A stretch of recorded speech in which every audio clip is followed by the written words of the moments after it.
Ladies and gentlemen, boys and girls, it's your boy, the Wrestling Classic, with Arvy for a little special just yapping situation we have right here. We got another special guest. Arvy's going to co-host with me for the first time on an interview, which is interesting. But we're here with Frank the Clown, who's been a guest of mine multiple times on Casual Conversations. But we're here because he's got some big things coming up, don't you?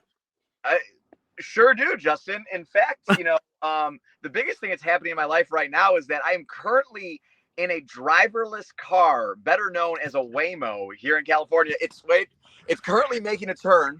As you see, it's just driving along here. One could say John Cena's driving me, but I believe he's in Indianapolis this week. Holy, that is nuts, though. Like, do other people in other cars look at you and go, like, what is happening over there? Are they used to it? Like, so these things are everywhere here, and I've noticed that.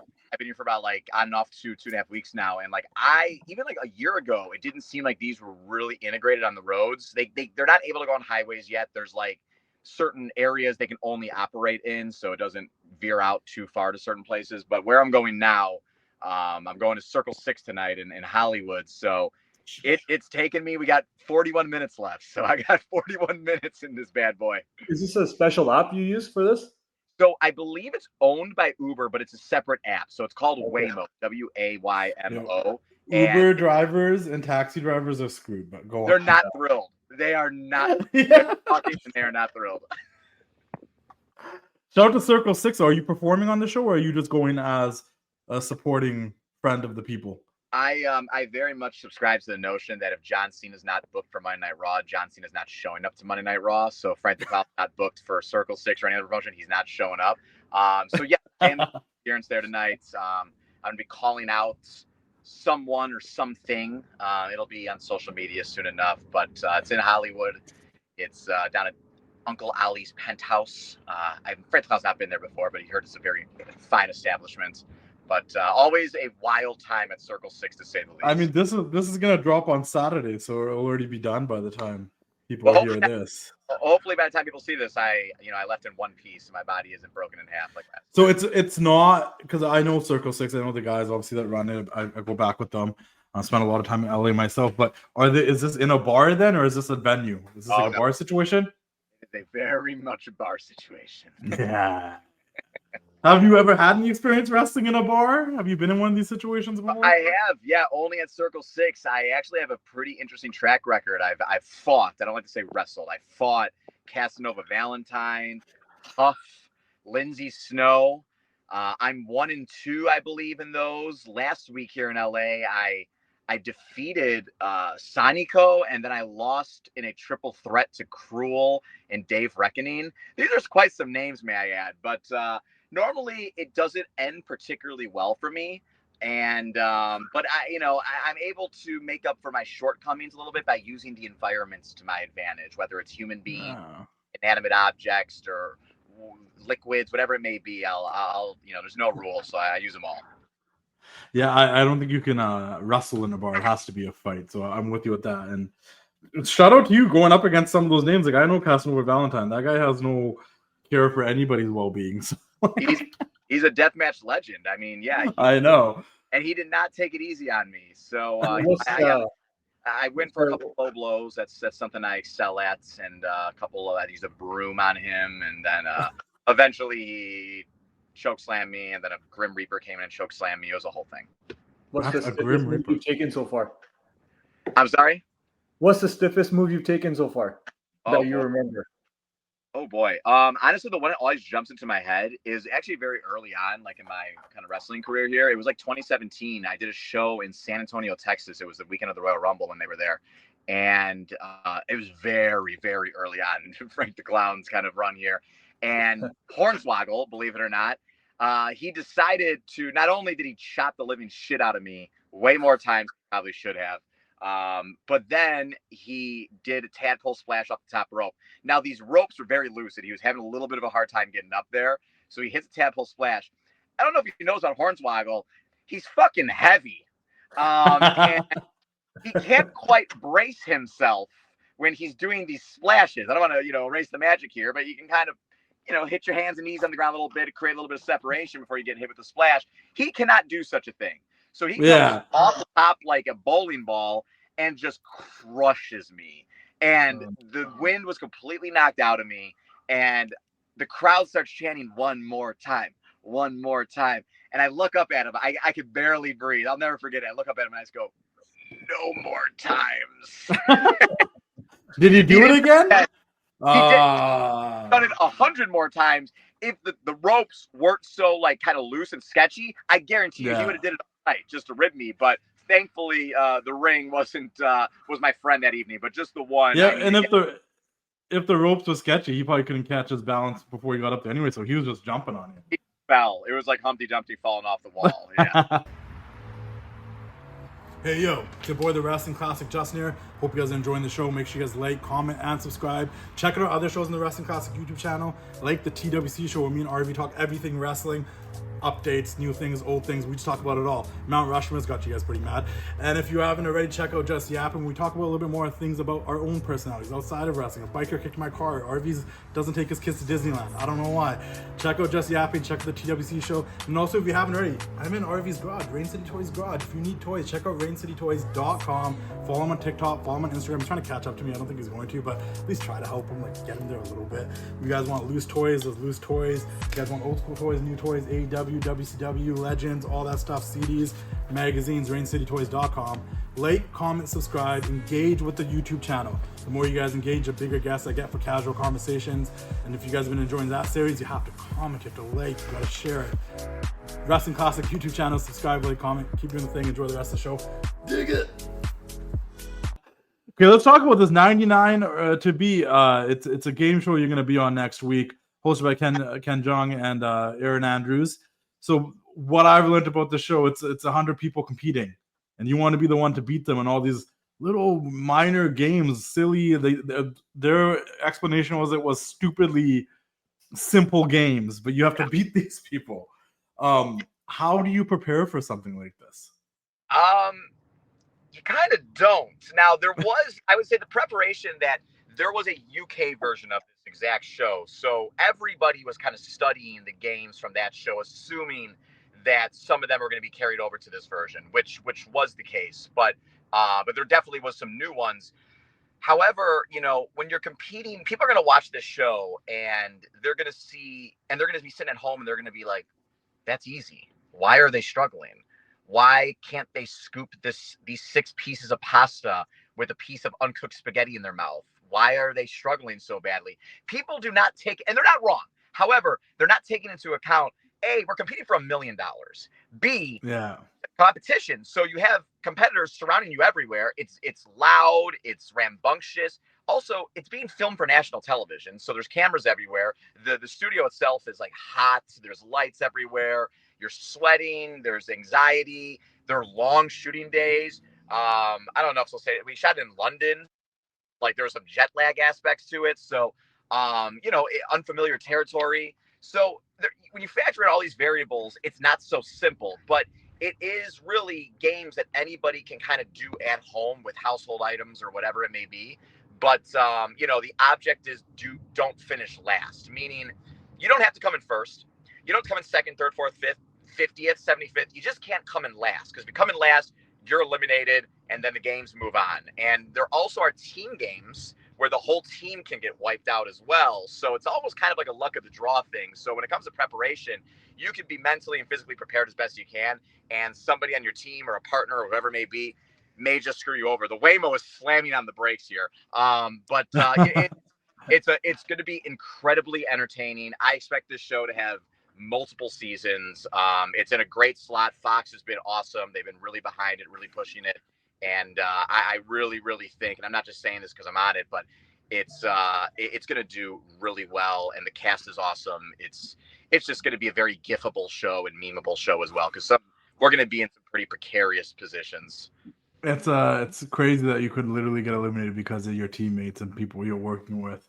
But let me ask you this really quickly: is it?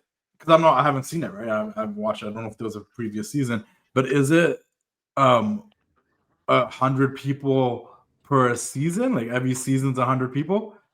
Yeah. So it's gonna whittle down to one winner. One singular winner. So over a season, though, it's not like episode by episode. It's not episode by episode, right? It's like per season? No. It's a whole season. It's a whole season. Okay. Same, the 100 people are going to whittle down over the course of the season. So you're going to get A little familiar with those on the game. show. Yeah. Right? Sorry, cut you off. So it's like Big Brother, but you Say guys again? are just playing games all day. It's like Big Brother, but you guys are just playing the games all day. No, I was gonna say, it's just one of those things where like it's the same cast, it's not resetting after every show, like like Wheel of Fortune or Jeopardy, you have new contestants, right? It's the same 100 people. But actually, it's gonna be 90 people, 80 people, 70 people, so on and so forth. Tell me this. Like, I know you can't spoil too much or say too much, but like, give me like 3 of the games that you guys kind of played, so people kind of have an idea of like what you mean by like simple games. Like, I know you said the picking up spaghetti with spaghetti in your mouth situation, but like, give me like 3 actual games that you guys did that are like these stupidly simple games. Because that's the thing. It's like it's tense because you're competing. Like, if you're competitive, like it doesn't matter how simple the game is, you want to win. And sometimes that alone will make you struggle because you start wondering how fast it's like, when you would go into a school and you always hated that kid that finished the test first because you're like, how, right? Oh, yeah. So it's like that, right? You want to finish, you don't want to be because you don't want to be the last, you're eliminated, but you don't want to be the last person in the room taking that test looking like the dumbest student. So what are these games that are allegedly so simple that are really hard? So, I mean, so I can talk about definitely on the first episode, it's been in the commercials and whatnot. So the very first game we play there's obviously 100 of us because it's the beginning of the season. And there are 1,000 balloons that are in a net above us. And they drop the balloon. In 99 of the balloons, there's a rainbow lay flower necklace, right? So 99 of those necklaces, meaning one person's walking away without a necklace, and therefore they are eliminated. However, 1,000 balloons. Now, you think like, oh, that's whatever, right? But the balloons, 900 balloons that don't have a rainbow lay necklace in them, they have rainbow confetti in them. So this arena that we're competing in is now filled with confetti. And think of like the sensory overload simulation of 100 people charging into the middle of, whether they're biting them or stabbing them or hugging them or sitting on them or stepping on them, whatever. And it's very intense. So it's just balloons popping left and right. Boom, boom, boom, boom, boom, boom, boom. And then hopefully you uncover a rainbow lay necklace. And if you don't, you better scramble around to find one on the floor that could be buried amongst the confetti that people ran by because it's blending in. And then again, once you secure one of these necklaces, then you're in like the safe zone, right? So you're able to cheer people on and kind of like help them out. But because we forge kind of like crews and cliques and all that too. But again, very intense. So that's one. And then another one that has been on the previews as well is they gave us a brick of ice. A real brick, like think of just like a brick, and it's a brick of ice with a whistle frozen inside the middle of it. And we have to now melt this brick of ice down with only our bodies. You can't slam it on the ground. You can't use something off your body or whatever it may be. You got to melt it with your body heat. And again, this is a thick brick.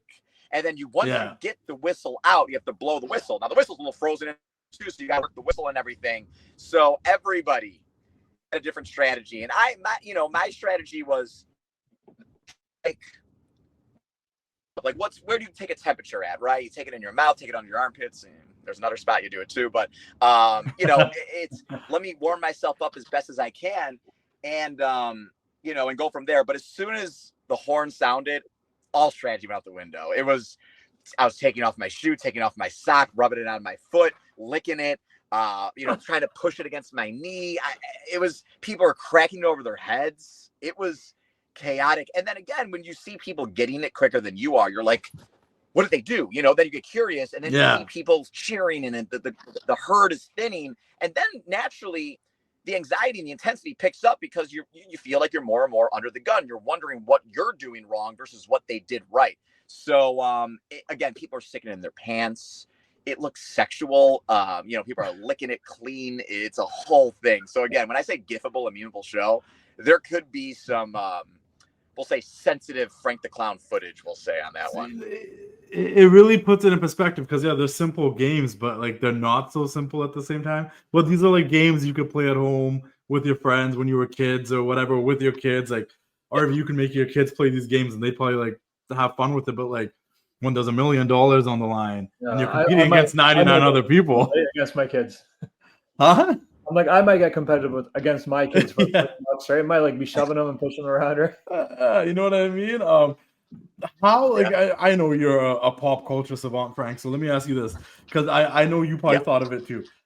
How much of this feels like it's inspired by Squid Games? Oh, I mean, there's definitely, I mean, you're going to see it right away when you watch, right? Like, there's like the voice from God that's kind of talking down to you, and there's these horns that are very intimidating to signal the start, and like a referee is like, players, you know, so and so. It's a very kind of like robotic voice. So we all love Squid Game, you know, and so the concept is a proven formula. So there's definitely inspiration pulled from it, but also too, there's no death on this show, which is great. Yeah, you're not gonna die. That's good to know, right? Yeah.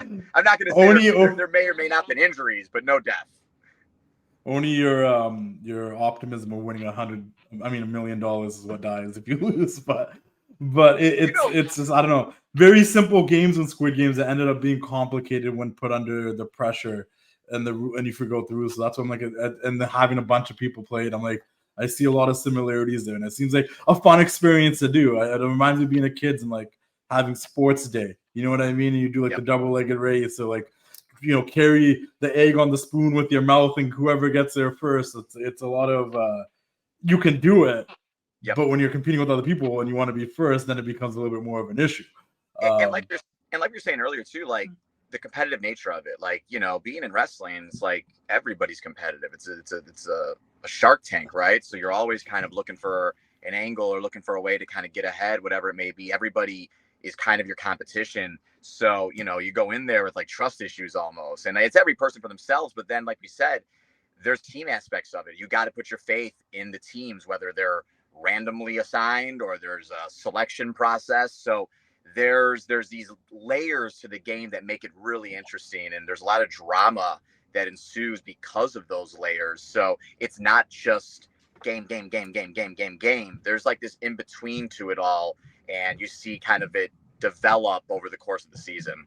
Hey yo, it's your boy, the Wrestling Classic, Justin here, and I'm here to tell you guys about one of wrestling's best kept secrets for merchandise, officially licensed WWE and NXT merchandise, 500level.com. Check them out, 500level.com. Get officially licensed merchandise for the WWE, NXT, UFC, MLB, NBA, NHL. They got it all. If you join the Partnership Point program as a loyal customer, you will get discounts down the road. You can find merchandise for some of your favorite NXT stars that you can't find anywhere else. Javon Evans, Kalani Jordan, Carmen Petrovic, Lola Vice, Trick Williams. They got merchandise for everybody on NXT. You got OG shirts like this NWO shirt.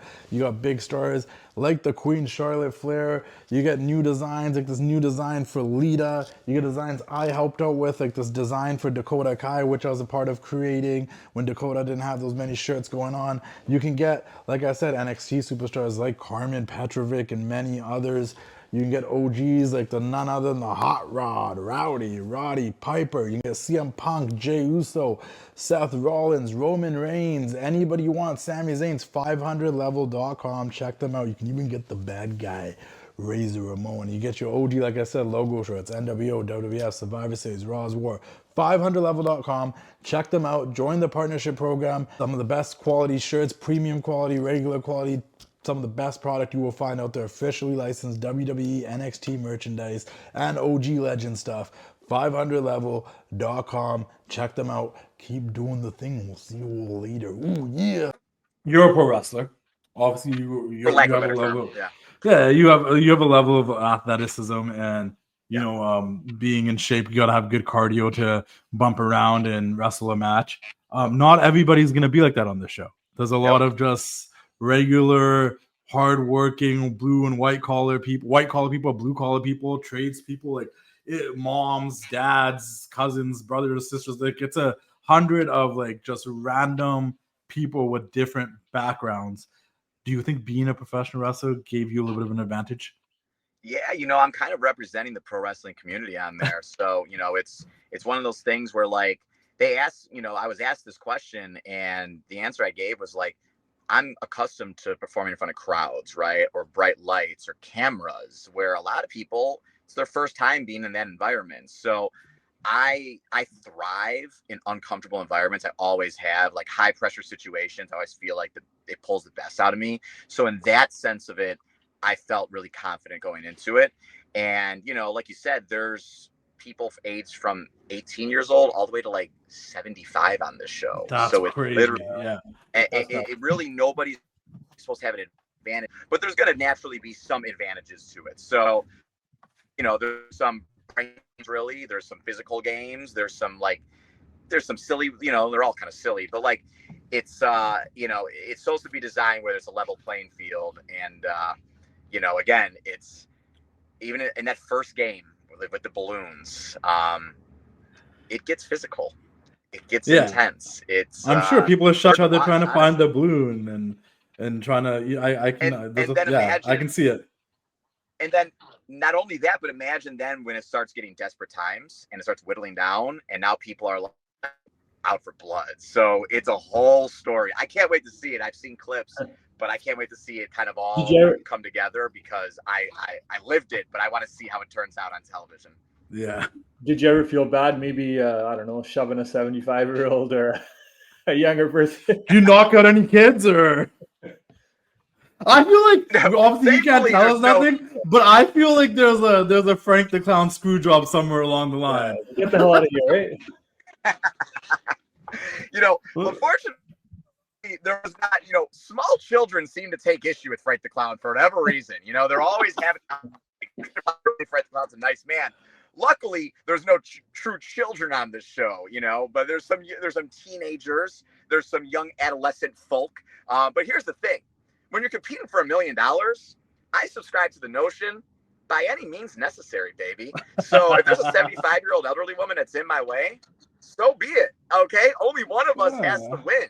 Now, if we're in some sort of team game, by all means, we're partners, we're friends. Let's do this.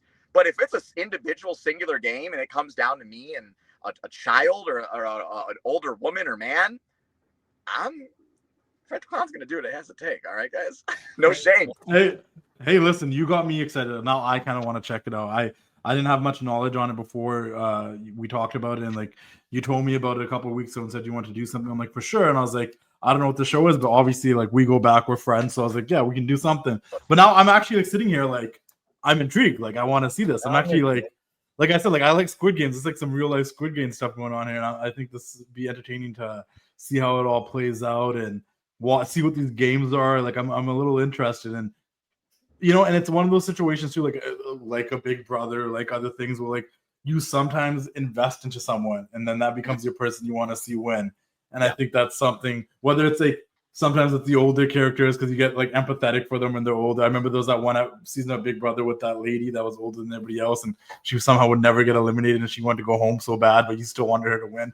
But it's like, yeah, I feel like that could happen with this show too. So I'm looking forward to it. Before we wrap things up, like so if anyone else is intrigued by it, like where can they watch it? When does it air? What day? Yeah. So the premiere is next Wednesday, September 24th. It's gonna be 9 p.m. Eastern time, so 6 p.m. Pacific time. And it'll air immediately after The Floor, which is the season premiere of The Floor, hosted by Rob Lowe that night on Fox. If you don't have streaming or you don't have Fox Live, cable, whatever, it's actually going to be up on Hulu the very next day. So the 25th, it's going to be up on Hulu. It's, again, I encourage everybody to watch it. There's a lot of familiar faces. You talk about Big Brother. There's former contestants from Big Brother that are on a part of the cast. Former people from The Challenge on the cast. Former multiple winners of Survivor on the cast. Oh, wow. We have some child stars, child movie stars, child TV stars. We have the Yellow Power Ranger. Wow. Okay, so never mind. This isn't as random as I thought it was. This is like real. But there is like those that are like everyday people. So it's a mix of everyday people like and past. Oh, that's interesting. So Frank, here on a side note, it's a mishmash. I'm just totally random here. So I was actually one of the semi-finalists in all of Canada for Big Brother first season that they were going to film here in Canada. So I was like down to like top 50. I never got selected, but I was like one of the 50. Yeah, so that's crazy. And then what was it? Yeah, what was the process of auditioning for this? What did you have to do? So fortunately for me, it was kind of like one of those like things by serendipity that kind of like fell into my lap. I had a mutual friend who wound up also being on the show that knew that the cast team was kind of looking for someone that may potentially be in the wrestling world or have some sort of unique look, whatever it may be. So my name was kind of spoken in a room of opportunities. One phone call later, it was done. And, from there, it was off to London and off to this incredibly anxiety-riddled game. But it was an incredible experience. I've made friends for life. We're all kind of forged by this now. So, again, we're all like super excited to see it all play out. And we're excited for like the world to see it. So, again, Wednesday, September 24th on Fox, 9 p.m. Eastern. And again, next day on Hulu, 99 to beat. Again, I hope the wrestling community shows up. I know Frank the Clown is not always particularly revered in the wrestling community, but you know what? I'm representing all of you. So you should be rooting for Frank the Clown this time. One time. I have tune in, support, tweet, do whatever, put it out there. Tell your friends, tell your family, tell your grandmas so they can root for the other 75-year-olds. It's going to be great. That's hilarious. You know what? As far as we know, Frank probably already won, and we just don't know. He's got like a car with no driver. He's just living life. He's like, yeah, walk the show, guys. There's going to be fans, right? Thank you so much. I appreciate your time. Watch the show. Watch the show. But thank you so much, Frank. Thanks for your time. I know you got to head over to Circle 6. I hope you enjoy the show tonight. I hope you have fun tonight. But I'm looking forward to checking it out, man. And everybody, make sure you guys check it out on Fox and then every day the next day on Hulu, 9 p.m. Eastern, 6 p.m. Pacific time. 99 to beat. I don't know. I'm super. I think now I kind of want to watch it. I'm intrigued to see how this all plays out. You got regular people. You got people from past reality shows and challenges. You got a professional wrestler in there. It's gonna be something to see for sure. And then maybe if you watch it, you guys might want to try to get on there yourself. So who knows? So check it out. Yeah. Anything else you want to add, Arvy? Are we good? There we go. Sweet. Yeah, appreciate you guys. Everyone keep doing the thing. We'll see you all later. I'm counting on you.